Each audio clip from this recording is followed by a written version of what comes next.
Hello, crafty friends. This is Jen, and thank you for joining me today. I have another weekly blind challenge for you today, and if you don't know what that is where I close my eyes and pick two dies, usually a pop-up die and then a accessory die that could go along with it. And this week I chose the Karen Burniston's Tiny Trees pop-up and Karen Burniston's Backyard Charms. So it really worked out this week. So I decided to come up with a card, where you're in the backyard and you're relaxing. And it made me think of this really nice hammock that my husband and I bought when we went to Mexico for my 30th birthday. And we went to the Mayan Riviera and they handmade these beautiful hammocks and they were blue and they were comfortable. And when we had trees in our backyard, we used to put the hammock up in the summertime and you could just lay there for the whole day. It was so nice. So that's kind of the theme that I went with my card today. So I started with an A2 size card using a smooth white cardstock, and I use Neenah Classic Crest 110-pound cardstock. That's one of my favorites. And I found this really great green patterned paper that could kind of look like grass. So I trimmed two rectangles just slightly smaller. So it's, gives it a little bit of a white border around. And then I die cut the mini trees and the bases from dark brown cardstock from Fawn called Ground Coffee. It's my favorite dark brown cardstock. And so I'm just kind of placing where I want the two mini trees. And because I don't want them to hang over but I want enough room between them to add the little hammock. And the hammock comes from the Palm Tree Pop-Ups by Karen Burniston as well, which is another great die set that I love to use. So I'm just kind of measuring out where to put the two mini trees. And I'm just gluing them into my card base. And we'll let that glue set for a minute. And while that glue is setting, I'm going to work on the trees. So the trees there's two different dies. One slides into the other, and then there's a little branch that you can use to kind of lock everything in place. And like I say, Karen Burniston has wonderful assembly videos for all her die sets. So I really recommend watching those. Even I have to watch them sometimes if it's a die I haven't used in a while. I kind of need a refresher. It's nice to be able to go back and get a refresher on how to put the card together. The die set also comes with a die to make these like cloud tree background, I guess, like leaves. And I cut these from a really bright green cardstock, and I'm just going over the edges with Distress Oxide ink in Mowed Lawn, just to give it a little bit of dimension. And now that we've got all of those done, I'm just going over them again to make sure that I got them all. I'm going to carefully glue them on because you want to still be able to fold the tree down. So the first branch is okay, but the branch that's in the middle, where all four center branches kind of come together, you need to make sure that it's not hanging over into the other side of the tree. So I'm just going to carefully glue all these in, making sure that, they're still accessible.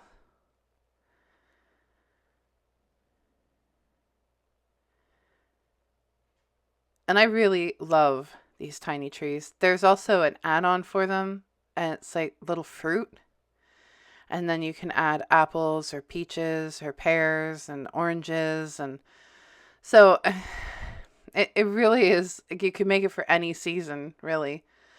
To insert these, excuse me, I folded two of the little tabs in and then slid the back two in and then unfolded the other two into the little notches so that the tree gets kind of locked in place into that little stand that you glued into the base of your card. And I'm just going to do the same thing again for the second tree. and use the Distress Oxide ink in Mowed Lawn. Normally I would use Copic markers and color each of these little leaves in, but I've been having problems with my arms, so I wanted to do something that wasn't going to be so time consuming on my arm and my hand. And Distress Oxide ink makes things just a little bit easier.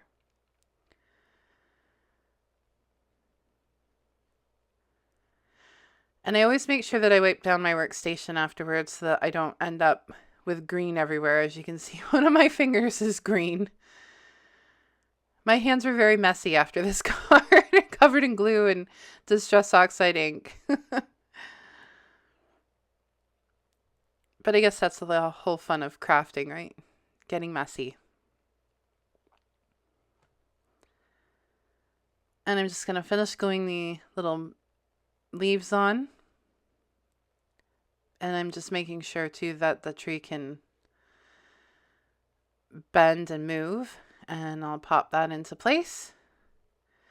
And there we go. There's our two trees.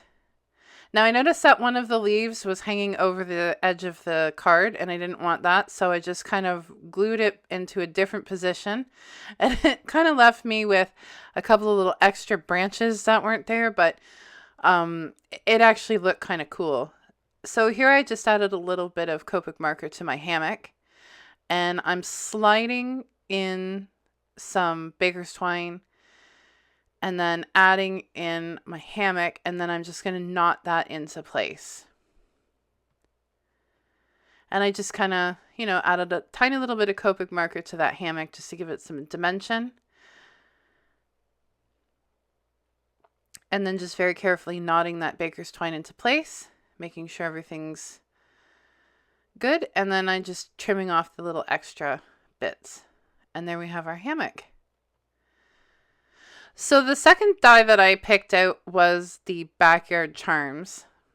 And so I'm just kind of trying to figure out what I want to do. Do I want to use some of those extra tree leaves as bushes, or what did I want to do? So I'm starting off with trimming off the end of the grass, because I'm going to place it butted up right against the edge of the card. So I want a crisp edge to that.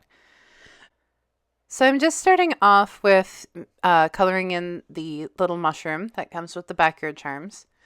This is a two-piece thing, so you have the base and then you have the top, which I will be coloring red. So I go in with the beige colors for the bottom of the mushroom, but I leave the top white because I want those spots to really show up as white. And so I go in with my reds to color in the top of the mushroom. And then I'm just going to use my Lineco Neutral pH adhesive in my fine tip bottle to add that onto the top of the mushroom. And I'm just making sure that I have good placement. And there's a mushroom done. Now this next one is kind of like reminds me of a coneflower or a black-eyed Susan. So I kind of made both. I made two of these. So the first one we're going to make a black-eyed Susan. And I'm going to go in with Y17 as my kind of shadow base color for the flower petals. And I go kind of around the edge where the center of the flower will be. Then I'm going in with Y15. And then I go in with Y11 as my lightest color. For the center, I'm doing E59 dark walnut. And then E37. And then that tiny last little bit there, I went in with the E35. And I know the centers of these are kind of more black, but I didn't want it to be like super black, so I just went with browns. So it's kind of almost like a daisy, I guess, but I went with G29 for the dark color on this part, and then G07. And then we'll just add a little drop of glue and then add that to the top. Oh, and I didn't let my glue set long enough. So I'm just kind of deciding where I want to put everything. Now I'm going to make another flower. This time I'm going to use different pinks. And this one doesn't have like a center die, so I'm just kind of trying to go around. I'm not being overly careful, but I'm going to make a stippled flower center. So I'm just coloring in those pink colors. And then to make a stippled center, you're just going to take your marker and then basically go like dot, dot, dot, dot, dot, dot, dot all around the center of the flower. And then it kind of gives it that, you know, like the center of a sunflower. It kind of looks like that, where it's bumpy. It gives you that bumpy look. So that's what I did for the other colored flower. I don't know what kind of flower you'd call that. So for the leaves and the stem on this one, I went with a bright green as well as my G07s and the YG25. And I'm just placing those on, and then I'm going to put the grass over the top. So I'll just glue those in place. And I'm not putting them right to the bottom, close, but not exactly right to the bottom. And then I'll just lightly place them on. And then I put the grass on that I made. And now we're going to start on the other side.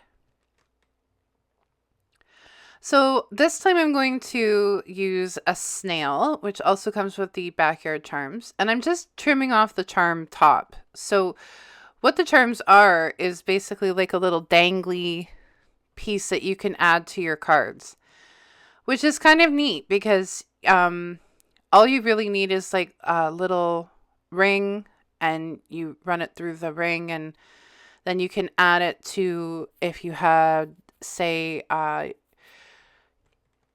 Karen has several different dies where you can cut a center out of a actual pop-up, and then you could dangle the charm from the inside of that. And maybe I'll do that in a future video, show how to use the charms, because it's actually pretty fun. I made a Christmas card where I dangled different little baking charms, like gingerbread men and stuff like that. And so maybe we'll do that in a future video. But that's what the charms are for, to dangle. And you can get the metal rings from her website, which is super handy, because if you want to get the exact same thing that she uses in the videos, then you can. So it's perfect for that. So for the snail, I went with the warm grays. And for the shell, I went with the YR colors. And the nice part too about her dies is if you have a critter die or an animal die, you can use the actual die to add the face. So you just place the die cut back into the die, and you take a pen and you can add the little face onto your critters. So I'm going to add the shell onto the back of the snail. And then my little snail is done. And I'm just going to do the same flowers again, only this time I chose to do them in opposite colors. And I also did another mushroom, because I thought they were cute. So I'm just basically coloring it the exact same way I did before. And I try really hard to make sure when using Copic markers like this that I clean my glass back, like my glass table. Only because if you color with another color, it can pick that color up and then it will bleed into whatever else you've been coloring. So especially if I'm using red, black, grays, blues, I wiped down my tabletop after the fact. And there was some red there, and I didn't want it to pick up into my yellow or my pink, so I made sure to clean that up first. And that tonic, it's like a glass mat. It's a good size too, and it's great for wiping off clean, coloring on, using distress ink on. I've glued on it. You can scrape up the glue. Like it's a really great glass mat if you were looking into getting something like that. When I first started card making, I used to hand cut everything with a ruler and an X-Acto knife, and I used those self-repairing mats. And it was a lot, especially if I was making a lot of cards. Back then I did wedding invitations too. So you can imagine how much cutting that was without an actual cutter. And a friend of mine recommended this really awesome large cutter. And I haven't looked back. I love it. I use it for everything now. I can't remember the last time I actually used a ruler and an X-Acto knife to cut anything. So I was really happy that I got that. So again, I'm just using the same techniques as I did before for the stippling effect inside the center of the flower. I'm just going with a little bit lighter of a brown for the yellow flower, and then the same colors for the green.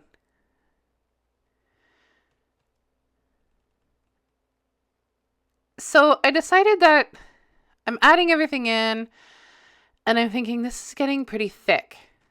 Because usually when I color with die cuts, I use the Neenah Classic Crest 110 pound paper. I find that it works really good with the Copic markers, but it does get really thick. So I was like, oh, you know what? I'm going to move the snail to the middle, clean up that little bit of glue, and then I place my craft block on there just to keep everything in place.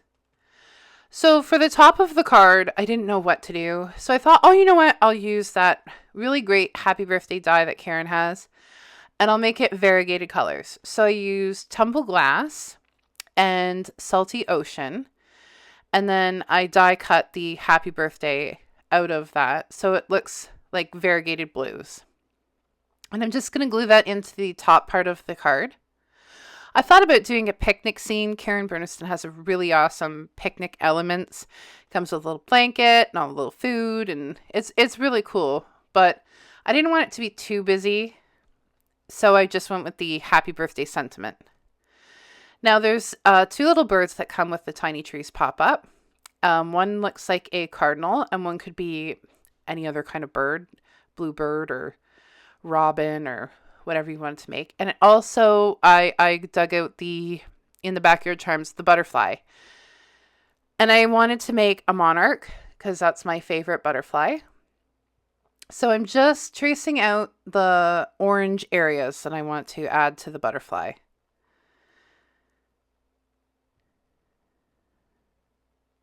So I add that in, and then I'm going to go in with YR09, and that's kind of like it gives it some shading, gives it some dimension. And then I go in with a lighter orange, which is the YR04. And at first it doesn't look like much, but once you get the black on and you add the little white dots, it really pops. So I'm very carefully going around the orange areas. Because I don't want to make them smaller. It's already a tiny butterfly as it is. So I'm just very, very carefully going around with my black Copic marker and then filling in that whole area.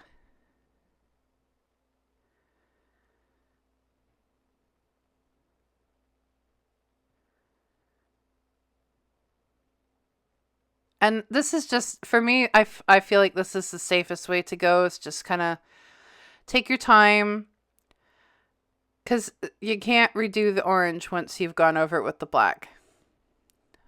So now for the body part, I went with N6 and N4 because I didn't want it to be all like really dark black. I wanted the body to kind of stand out as well. And then I went with my size 10 jelly pen and added the little white dots around the outside of the wings. And there you can see how that really pops with the orange and the black and the little white dot. It really looks like a monarch now. I love making different kinds of butterflies. I did make a butterfly collage pop-up with all kinds of different little butterflies. And that will be a future video too, where I show how to make all the different kinds of butterflies. And they were real butterflies. I licked each one up and then colored them accordingly. It was a lot of work, but when you open that card, it's really worth it.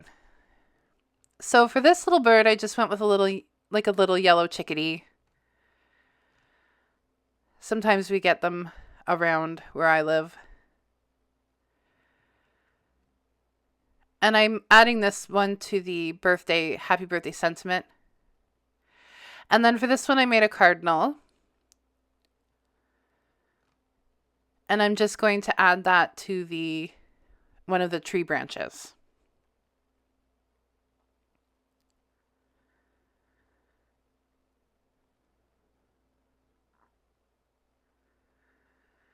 And I really love cardinals. They're so pretty.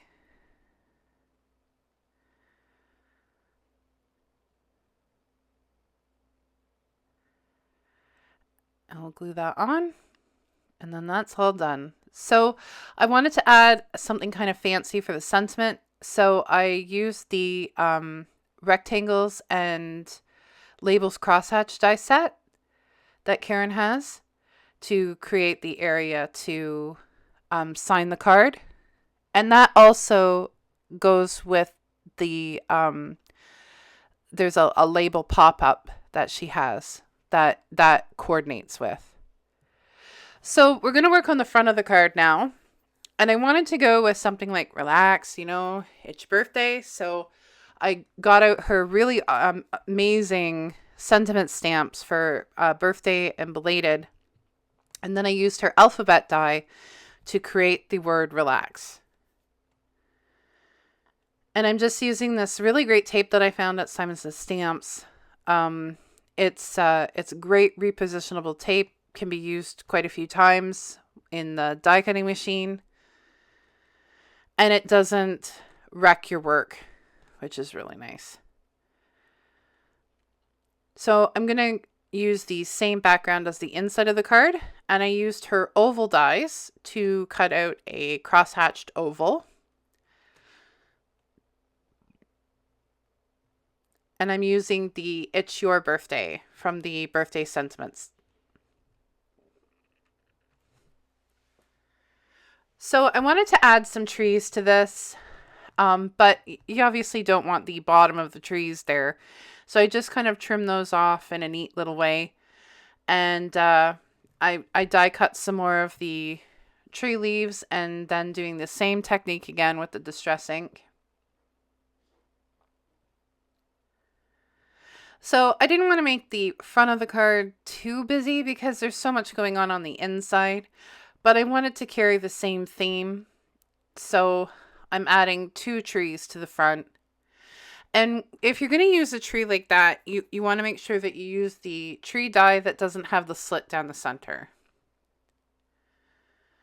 And you can add the back of the leaves any way you want with these ones because they're not folding up and they're not going to be in the way of anything.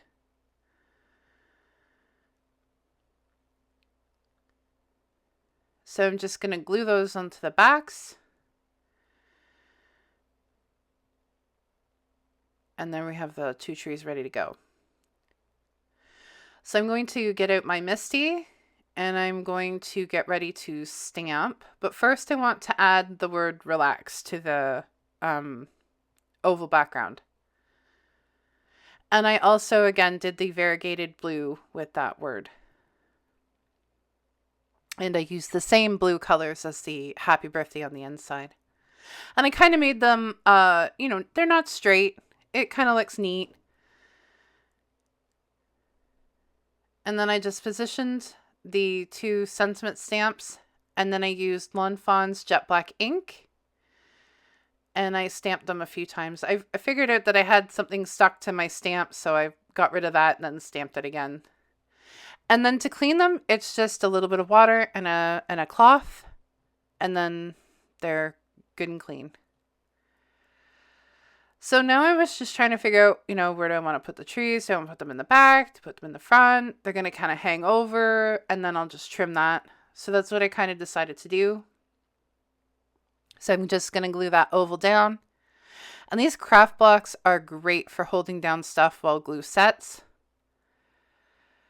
And I'm just going to add both trees. And I didn't glue the whole thing, but I tried to glue as much as would show. But the nice part about that glass background is that it cleans up easy. So if you do get glue on it, it's super easy to clean up. I'm just trimming the extra off these sides. And I decided to add some of these little flowers. So these are little flowers that would go as, like if you wanted to do a spring card, these would be like the little blooms on the trees. Cherry blossoms. That's the word I'm looking for. So it comes with the Tiny Trees pop-up. And you can use these little flowers as little add-ons if you're making like a flower card. I do that a lot. I use these little ones as kind of filler. And I wanted to make another monarch butterfly. So I'm just doing the same technique as before. And then adding my oranges and adding my black.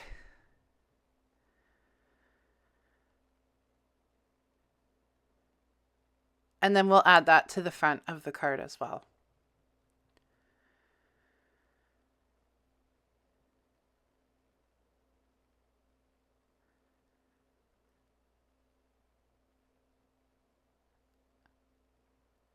And this is such a nice little, this could be a card for a woman or a man. It's kind of one of those ones that it could just be for anybody. And I think that's the thing I like about the pop-ups that Karen makes is it could be for anybody.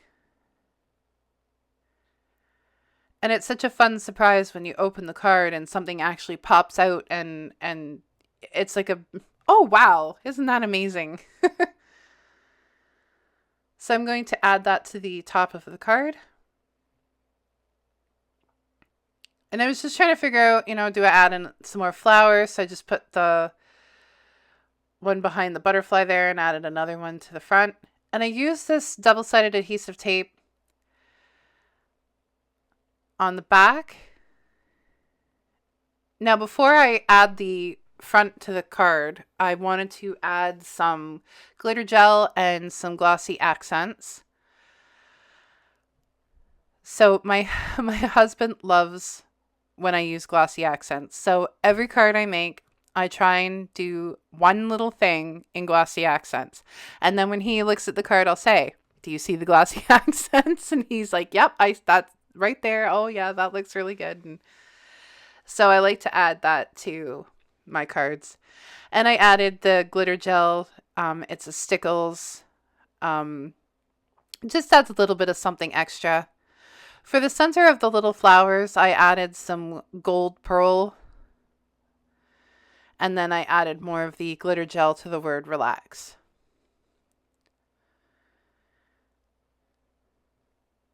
And then I set that to dry. It usually takes about an hour. And here's our finished card. And it's such a great pop-up. Thank you so much for joining me today. Have a great day.